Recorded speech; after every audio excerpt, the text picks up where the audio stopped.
anybody that thinks the President of the United States, whether it's Barack or Donald or Bernie or Hillary, is gonna help them, they're a fucking loser. Straight up. I promise you, you are. That means you need somebody, so whether your president is for minorities and females, or your president is, for the 26-year-old white male that's got no skills, here's the punchline. The market is the market. What is the 54-year-old gonna do? Adjust. Or lose. Right, but how do we get that message out to say, you know what, you can probably drive a truck to your 55, you can program and tech and do those till you're 90. Talking to BMW, they said that they can't get enough kids to be technicians because their theory is the old mechanic with the big grease on his shirt. I was talking to the head of the heavy machinery operations, meaning crane operators. They said their jobs are empty for 15 months. These kids can go to school for 1 year, come out, make $150,000, but yet they're going to a school. 50% of them will retire with a title of a job that doesn't exist today. They're staying in school for 4 years, half of them is digital classes, they're leaving with $300,000 in debt and they still don't know how to operate anything. So how do we get the parents in this room to save that money? How do we get the kids in this room, well not the kids in this room, but who's gonna watch this online, to understand what they need to do, move ahead and not think a diploma is gonna save me, the president is gonna save me, welfare is gonna save me, or anything else. What happens then? What needs to happen? Carnage. Carnage needs to happen. People are complacent. Here's most people's strategies in life.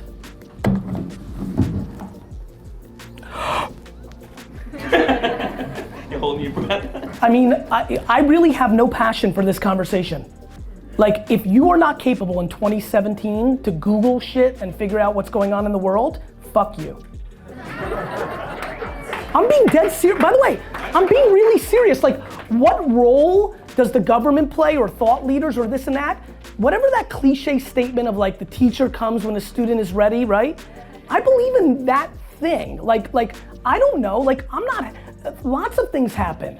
Lots of things happen in life, right? I woke up one morning and realized, you know what, this liquor shipping law is never gonna get better. There's dirty politician money, they're gonna keep paying this off, and I'm not gonna spend the rest of my life worrying about what the right thing to do is and what's right. No, they're gonna keep paying off politicians state by state, and because I'm the biggest, I'll always be picked on. So I adjusted. I started over.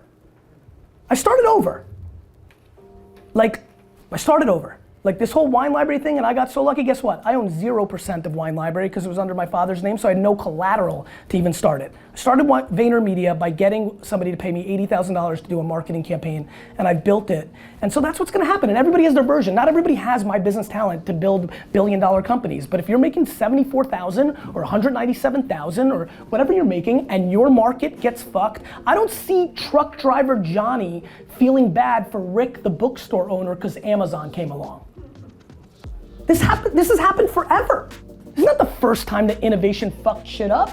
Nobody's crying for the farmers in middle America. Nobody's crying for the people in Cleveland who own the docks. This is what always happens. So this is what's up now. And so what 55-year-old Charles has to do when he is out of a job is get another job. Whatever that job is. So if Charles is smart and has skills, he's teaching himself something now to be ready for 3 years from now. But Charles wants to watch football. But Charles wants to drink at the bar. So he needs to put his 20% into what's going on in the future. Mister, that's right. And bank that. You're damn right. I've made a lot of money investing, and I've lost a lot of money investing.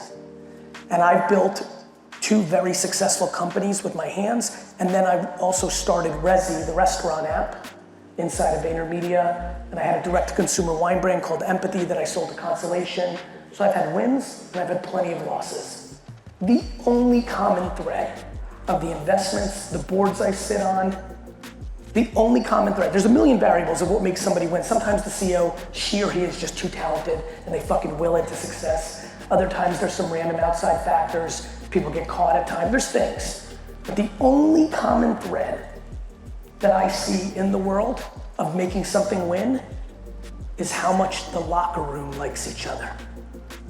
That Eagles team was uncomfortably talented.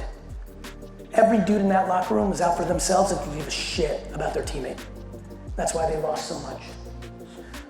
When I think about the crossroads of the business world we live in today in the consumer lens, when I think about what your competitive landscape will look like, both on BevMo and GoPuff in the next decade, the only thing that is clear to me, besides the fact from afar and getting to know them, I think your founders are really strong.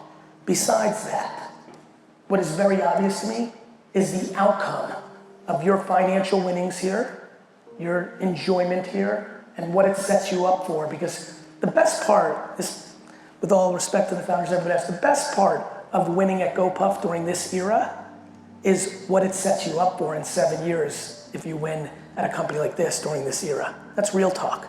That's for your grandchildren. And so there is so much uncomfortable upside in this room, but I genuinely believe, regardless of how talented the top 7, 10, 15 people are in this company, the most obvious variable of how well that all plays out is how well the 1,000 people in this room get along. I really believe that.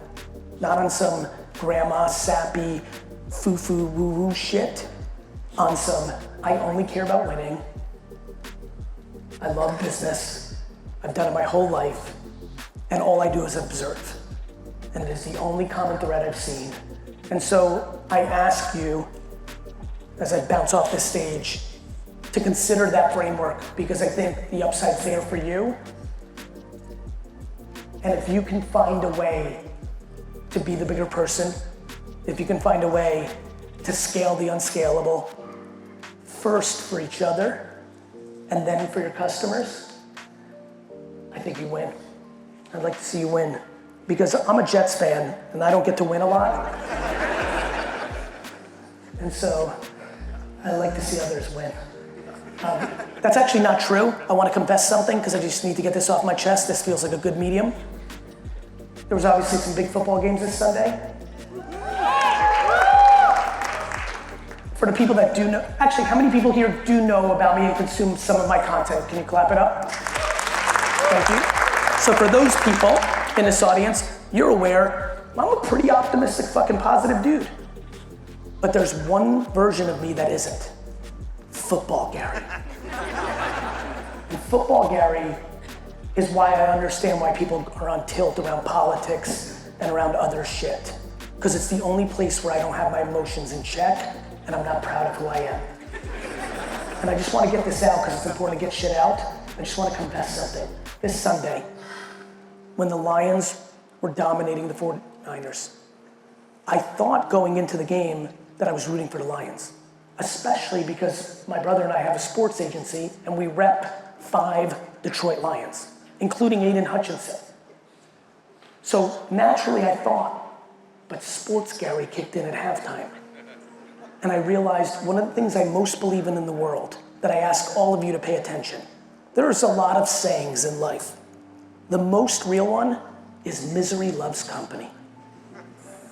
A lot of people in this room are fucked up right now because they're spending too much time watching the news or their social media feeds, watching people that are trying to drag you down into their unhappiness by selling you fear. Misery loves company. In real life, I limit misery. I limit my relatives and friends who are not happy, who are trying to drag me down. I'm there for them, but I limit it. In football, Gary, I don't.